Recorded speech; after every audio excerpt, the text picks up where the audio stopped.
जोंहा नैबे हलि बा दल उत्सबनि जोङो गासिबो बड'लेण्ड ओनसोलनि रायजो राजाफोर, आसामनि रायजो राजाफोर आरो भारतबर्षनि रायजो राजाफोर साफ्रोमनोबो UPPL हान्जानिफ्राय गोसो गोरबोनिफ्राय गाहाम हामलायनाय जासिहरबाय।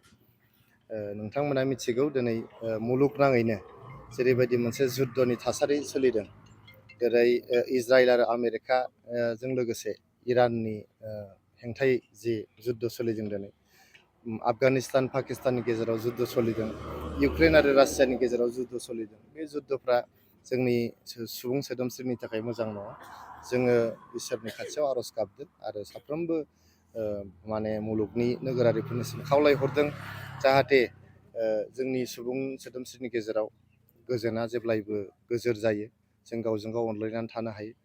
जोङो गावजों गाव बेबायदि दावराव दावसि बा जुद्ध नांनानै रोन होनानै जोंनि सुबुं सोदोमस्रिखौ गाज्रि खालामनो जोङो नाजानो नाङा। आङो इसोरनाव आर'ज गाबदों जाहाथे बे जुद्धनि थासारिफ्रा थाबैनो जोबनानै जोंनि मुलुगाव जाहाथे गोजोना अरायबो गोजोर जायो, बेखिनिखौनो आङो इसोरनावहाय आर'ज गाबहरदों।